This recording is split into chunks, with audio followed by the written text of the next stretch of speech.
Welcome back to another explainer. If you've ever looked at a modern consumer brand and wondered how on earth did they go from absolute zero to a massive household name in just a few short years, well, you are in the right place. Today, we're doing a deep dive into Mamaearth, the flagship brand of Hanasa Consumer Limited. We're going to deconstruct exactly how they built this completely massive business success story. Seriously, think about it. How exactly does a toxin-free baby shampoo lead to a publicly listed beauty empire? It sounds like a total leap, right? But honestly, it wasn't magic, and it definitely wasn't luck. It was this incredibly precise, data-driven strategy. So today, I'm taking you on a fast-paced rocket ship ride through the exact playbook they used to pull this whole thing off, going from this tiny direct-to-consumer startup all the way to a full-blown retail giant. Okay, let's dive into the structural roadmap so you know exactly how we're going to break down this playbook. 1. A toxin-free origin story. 2. The digital marketing playbook. 3. Ingredients as the message. 4. The omni-channel reality check. And finally 5. Surviving the next phase. Section 1. A toxin-free origin story. Subtitle, By Parents, for Parents.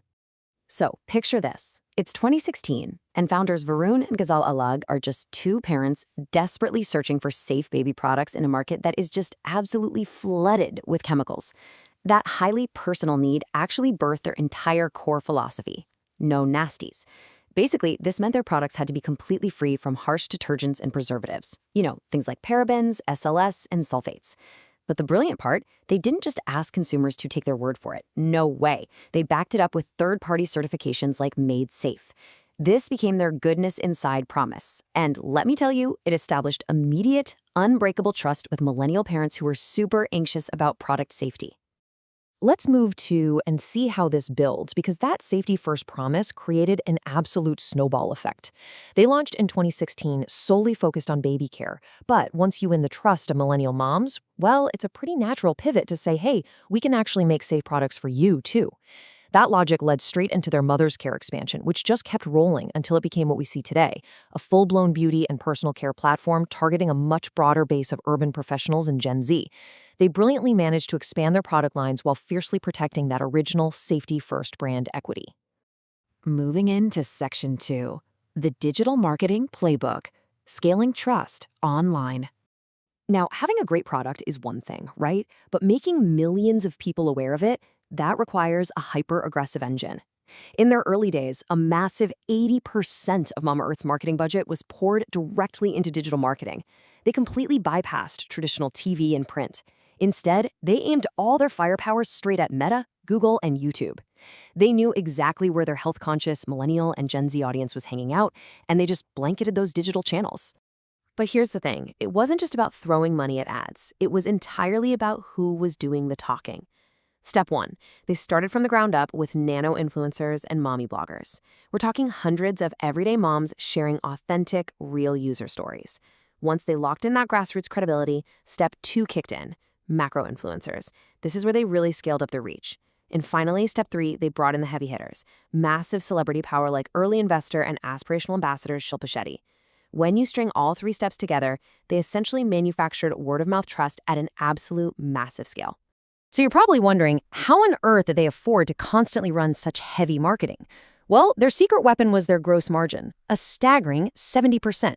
By keeping these historically high 65 to 70% gross margins on their mass premium products, they basically generated the massive cash flow they needed to burn hot. Those incredibly strong unit economics are exactly what allowed them to confidently dump an aggressive 18 to 24% of their entire revenue straight into marketing during those absolute peak hypergrowth years. All right, Section 3, Ingredients as the message, the hero product strategy. Now this is where they literally outsmarted the competition. Instead of just slapping a generic 100% natural label on a plastic bottle, they let direct consumer search trends totally dictate their R&D. Basically, people were constantly Googling hair fall solutions, so Mamaearth just went and built an entire line around onion. Honestly, probably buying enough onions to make a professional chef weep. Then they saw people wanting skin glow, so they launched vitamin C. They tapped right into K-beauty trends with rice water, they honored traditional Indian care with Upton, and they even jumped on emerging hair trends with rosemary. They essentially took the ingredient itself and turned it into their entire marketing message. Just brilliant. Alongside these highly targeted ingredients, they layered in this really deep, purpose-driven storytelling through their Plant Goodness initiative. They literally pledged to plant trees linked to customer purchases. And they didn't just say it, they offered geotagging so you could pull up your phone and see exactly where your specific tree was planted. I mean, this is an absolute masterstroke in brand building. It took a simple, mundane transaction like buying face wash and turned it into an emotional, eco-conscious choice. Suddenly, you're not just cleaning your face, you're actively making a positive impact on the planet. Moving on to Section 4, the omnichannel reality check, the offline pivot. Now, what's really interesting about this slide is that it shows how digital dominance only gets you so far. To capture the broader middle-class market, they had to step off the internet and get into the really gritty, highly complex reality of physical retail. Their old distribution model heavily relied on superstockists. These are massive regional middlemen, but the problem was they gave Mamaearth basically zero visibility into what was actually happening on the store shelves. So they initiated Project Neve. They totally blew up their old system to rely directly on distributors instead. Now, yes, ripping off that Band-Aid caused a painful, temporary disruption in their sales velocity. But honestly, it gave them the crucial inventory control and retailer relationships they absolutely needed for sustainable offline scale. The sheer physical scale they achieved through this offline pivot is honestly staggering. We are talking about expanding into well over 100,000 to 200,000 retail outlets, and they did it through a very deliberate, phased push.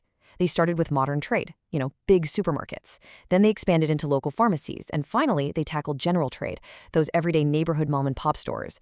When you add in their exclusive brand outlets for maximum visibility and this massive growing emphasis on quick commerce, they've built a truly formidable physical presence far beyond their digital native ecosystem. And that brings us to our final section, Part 5, Surviving the Next Phase. Subtitle, The Boss Battle. Listen, reaching the top just means you now have a massive target on your back. As a post-IPO, publicly traded company, the market realities are intense. Just look at these hurdles. First up, high marketing intensity.